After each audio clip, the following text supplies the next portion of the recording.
Power bank কেনার সময় আমরা একটু বেশি অবহেলা করি। আমরা মনে করি এটা কি এমন জিনিস, জাস্ট যাই বাজার থেকে কিনে নিয়ে আসি, মাঝে মাঝে ফোন টোন চার্জ করবো, দ্যাটস ইট। বাট এই পাওয়ার ব্যাংকের কারণে আপনার হয়তো হাজার টাকা খুব শখের স্মার্টফোনটির ব্যাটারি নষ্ট হয়ে যেতে পারে, ল্যাপটপের ব্যাটারি বা অন্যান্য ডিভাইসের ব্যাটারি খুব সহজেই নষ্ট হয়ে যেতে পারে।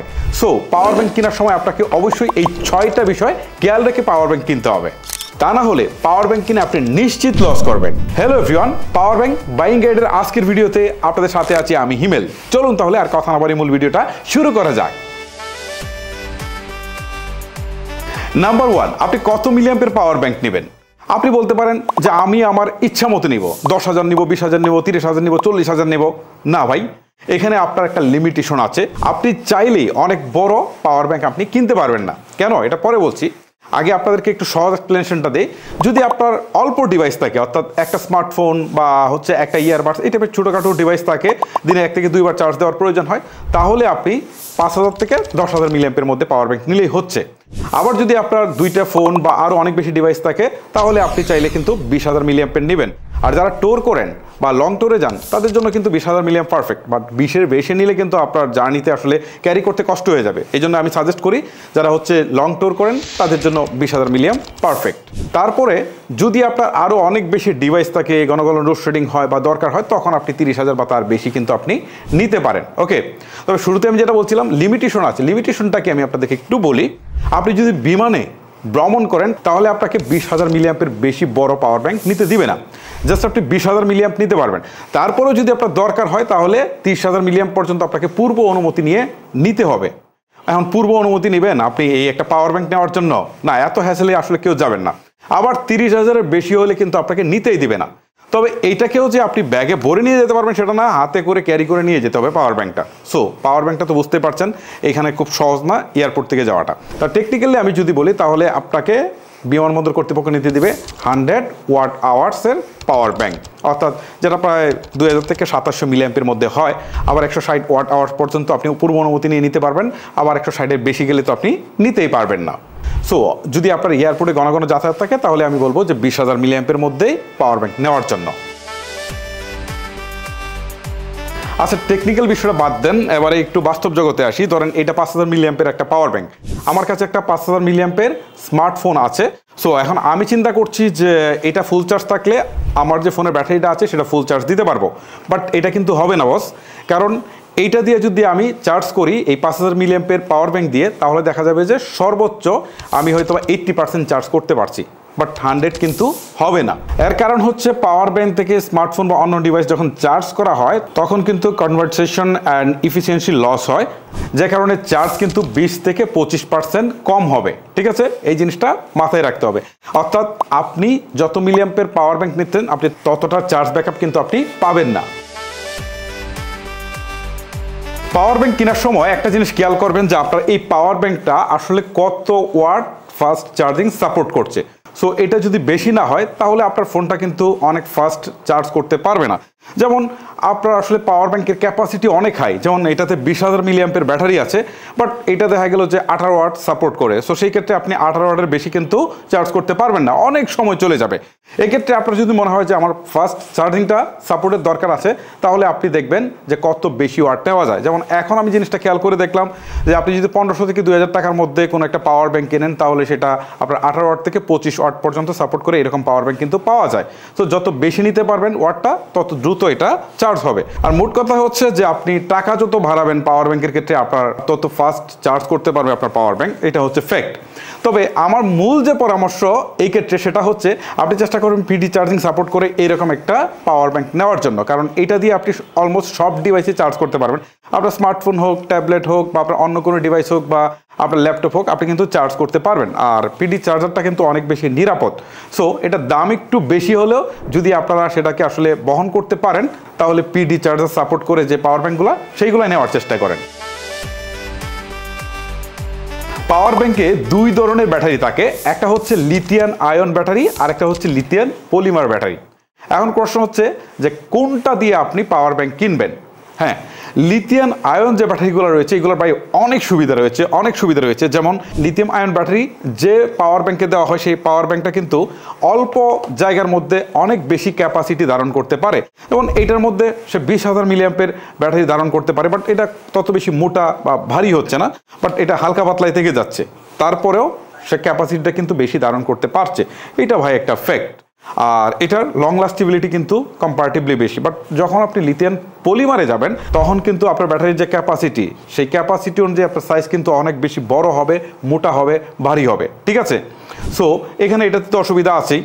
সো এখন প্রশ্ন হচ্ছে, তাহলে আপনি কি লিথিয়াম আয়ন ব্যাটারি নেবেন? না, আমি বলবো লিথিয়াম আয়ন ব্যাটারি নেওয়ার দরকার নেই পাওয়ার ব্যাংকের ক্ষেত্রে, কারণ এখানে একটা রিস্ক আছে। আপনার পাওয়ার ব্যাংকে যদি ওভার হিট হয়ে যায় তাহলে এইটা খুব বিস্ফোরণ হতে পারে, মানে দুর্ঘটনা ঘটতে পারে। আবার দেখা গেলো যে পাওয়ার ব্যাংক কোনো কিছুর সাথে একটু চাপ গেলো বা কোনো একটা সংঘর্ষ হলো বা এটা ভেঙে টেঙে গেল, তখন কিন্তু দেখা গেলো যে এইখান থেকে সেলগুলো বেরিয়ে একটা দুর্ঘটনা ঘটে যেতে পারে। সো এই ধরনের একটা ঝুঁকি কিন্তু থাকে, যার কারণে আমি সবসময় সাজেস্ট করি লিথিয়াম পলিমার ব্যাটারি নেওয়ার জন্য পাওয়ার ব্যাংকের ক্ষেত্রে। পাওয়ার ব্যাংক কেনার ক্ষেত্রে আরেকটা জিনিস আপনারা খেয়াল রাখবেন যে পাওয়ার ব্যাংকে আসলে কতগুলো পোর্ট দিয়েছে।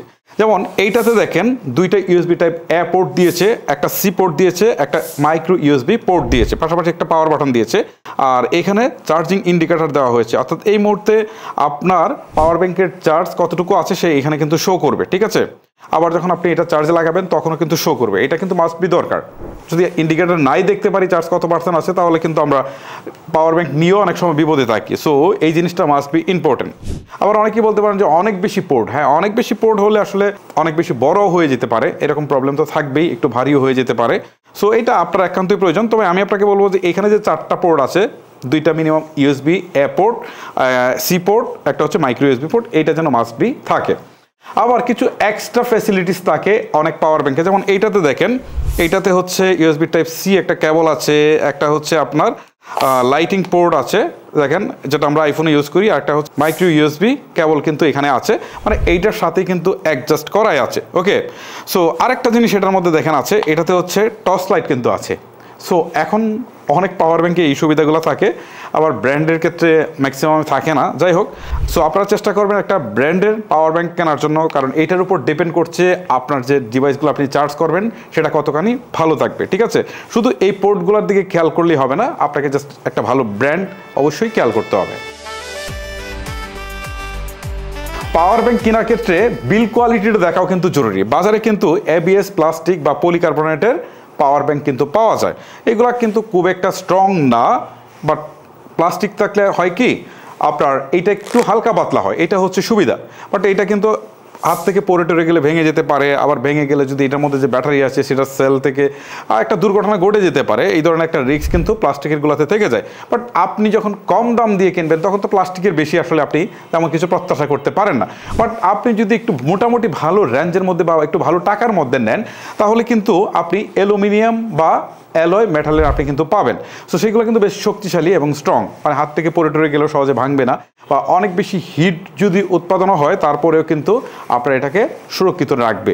সো এই ক্ষেত্রে আমি বলবো যদি আপনার টাকার প্রবলেম না থাকে তাহলে আপনি কিন্তু চাইলে মেটাল অ্যালয় বা অ্যালুমিনিয়ামের এগুলো চুজ করতে পারেন। আর যদি কম দামের মধ্যে চুজ করতে হয় তাহলে তো অবশ্যই আপনাকে প্লাস্টিক চুজ করতে হবে।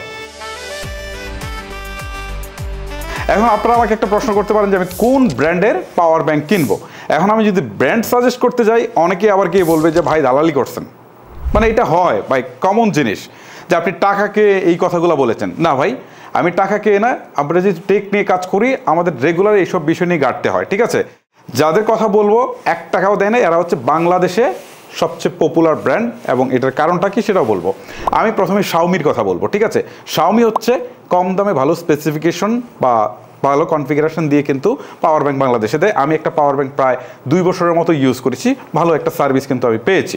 ওকে, তারপরে যদি আমি বলি জয়রুমের কথা বলতে পারি, এটার পাওয়ার ব্যাংকটাও কিন্তু যথেষ্ট ভালো পারফরমেন্স করে থাকে, বেশ কম দামে আপনাকে ভালো একটা বিল কোয়ালিটি দিবে, তারপর ভালো ফোর্স, তারপর ফাস্ট চার্জিং বা এটা লাইট ওয়েট। সো সব মিলিয়ে এটা কিন্তু একটা ব্যালেন্স বাংলাদেশের প্রেক্ষাপটে। সো আপনি এটার মধ্যে কম দামে অনেক ভালো কিছু আপনি পেয়ে যাবেন। তারপরে আমি যেটা বলবো সেটা হচ্ছে বাসুস। এটা তো বাংলাদেশের সবচেয়ে বেশি পপুলার পাওয়ার ব্যাংকের মধ্যে। এটার অবশ্য অনেকগুলো কারণ আছে। আপনি কম দামে মোটামুটি ভালো একটা জিনিস আপনি পাচ্ছেন এবং আপনার চাহিদা মতো জিনিসগুলো কিন্তু আপনি পাচ্ছেন। ফাস্ট চার্জিংটা পাচ্ছেন, আপনি ম্যাগনেটিক ওয়্যারলেস চার্জিংটাও এখানে পাচ্ছেন। সো সব মিলিয়ে এই বাসুসের এটার দাম তুলনামূলক একটু বেশি হলেও এটা কিন্তু যথেষ্ট ভালো সাপোর্ট দেয় বাংলাদেশের প্রেক্ষাপটে। তারপরে যে অ্যাঙ্কার, এটা মোটামুটি একটু প্রিমিয়ামের দিকে চলে যায়। সো আপনার বাজেট যদি একটু বেশি থাকে তাহলে কিন্তু আপনি অ্যাঙ্কারের যে কোনো একটা পাওয়ার ব্যাংক চুজ করতে পারেন। বলতে পারি যে অ্যাঙ্কারের মোটামুটি অনেক দামি পাওয়ার ব্যাংক কিন্তু বাংলাদেশে রয়েছে। সো এগুলোর বিল্ড কোয়ালিটি থেকে শুরু করে সব কিছু মিলিয়ে আপনার জন্য কিন্তু বেটার হবে, আর এগুলো আপনার ডিভাইসকে অনেক বেশি সেফটি রাখবে। পাওয়ার ব্যাংক নিয়ে তো অনেক কথা হলো। সো আশা করি যে বিষয়গুলো বললাম এইগুলো খেয়াল করে যদি আপনি পাওয়ার ব্যাংক কিনেন তাহলে পাওয়ার ব্যাংক কিনে আপনি কখনোই লস করবেন না। ভিডিওটি লেন্দি করছি না, এখানে শেষ করছি। আজকের মতো আমি হিমেল বিদায় নিচ্ছি। দেখা হচ্ছে নতুন কোনো ভিডিওতে। আল্লাহ হাফেজ।